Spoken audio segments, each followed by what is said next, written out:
সুপ্রিয় দর্শক, আসসালামু আলাইকুম রহমতুল্লাহি বারাকাতু। সুপ্রিয় দর্শক, আজকে যে বিষয়টি নিয়ে কথা বলবো সেই বিষয়টি হলো যে আমাদের প্রধান উপদেষ্টা বিভিন্ন বিদেশি যে দাওয়াতগুলো ছোট বড় সব দাওয়াতে অংশগ্রহণ করছেন, অথচ সেই রাষ্ট্রগুলোতে বা সেই দাওয়াতগুলোতে আমরা দেখছি না যে অন্য কোনো দেশের বড় বড় দেশের রাষ্ট্রপ্রধানরা সেখানে যাচ্ছেন। তারা ওই দেশের হয়তো যাচ্ছেন, কিন্তু আমি তো দেখেছি যে সাইড বেঞ্চের যারা নেতা অর্থাৎ বিরোধী দলের নেতা, তারা কোনো কোনো দেশের পররাষ্ট্রমন্ত্রী পর্যায়ের কিংবা ক্যাবিনেট পর্যায়ের কোনো মন্ত্রী ওই দেশের অংশগ্রহণ করছে। খুব কমই দেখছি আমরা যে একটা দেশের প্রধান ওখানে যাচ্ছেন, যদিও যান খুব কম। তা আমার কাছে কথা হলো যে আমাদের প্রধান উপদেষ্টার বিদেশ সফর করার কি প্রয়োজনটা আসলে।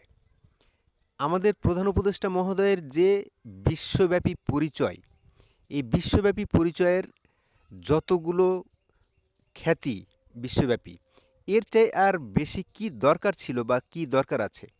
এর চেয়ে কি এটাই যথেষ্ট না যে যে সময়টা আমাদের প্রধান উপদেষ্টা মহোদয় দেশের বাইরে যাচ্ছেন, দেশের বাইরে গিয়ে যেগুলো কাজ করছেন, এই কাজগুলো কতটা ফলপ্রসূ হচ্ছে আমরা গত ৬-৭ মাসে আমরা প্রায় দেখছি।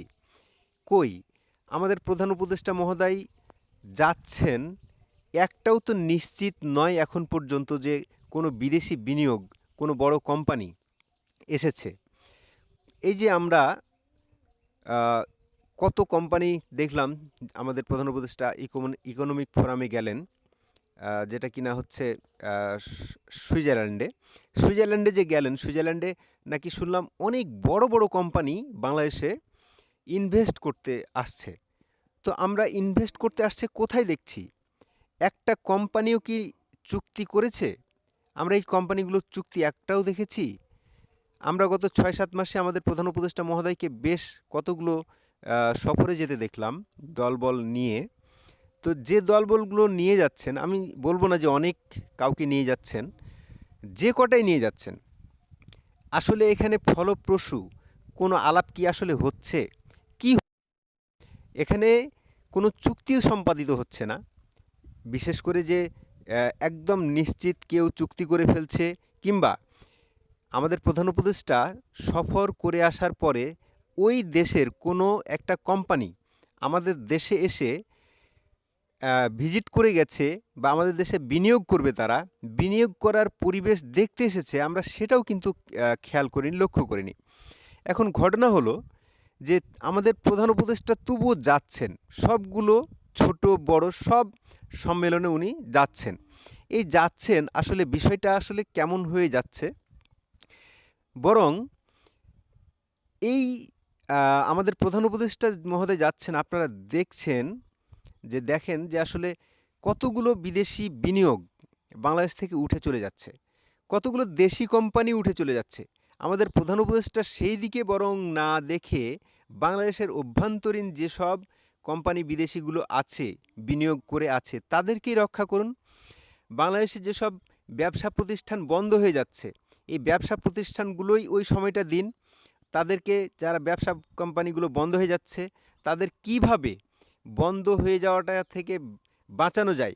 আপনারা যদি মনে করে থাকেন যে তারা আওয়ামী লীগের দোসর, তারা এখন আর ব্যবসা বাণিজ্য করতে পারছেন না, তাহলে সরকার এটা টেক ওভার করুক, এটা লিমিটেড কোম্পানি করে দেখ, অন্য কোনো কোম্পানির কাছে লিজ দিক, তবুও এই ফ্যাক্টরি এই কোম্পানিগুলো বন্ধ না করে আমাদের প্রধান উপদেষ্টা এগুলোর চরমভাবে এগুলোকে উজ্জীবিত করা, চরমভাবে এই কোম্পানিগুলোকে ঠেকিয়ে রাখা। বরং গত ৬-৭ মাসে বিদেশি বিনিয়োগ বাংলাদেশে প্রায় ৪০-৫০%, কেউ কেউ বলছেন ৭০% মতো কমে গেছে। এখন বিদেশি বিনিয়োগ যদি কমে যায়, তাহলে তো রেমিটেন্স অর্থাৎ বৈদেশিক কারেন্সি আমাদের দেশে আসবে না, রিজার্ভের বিশাল বড় ঘাটতি হবে, যেটা কি না ঘটেছে।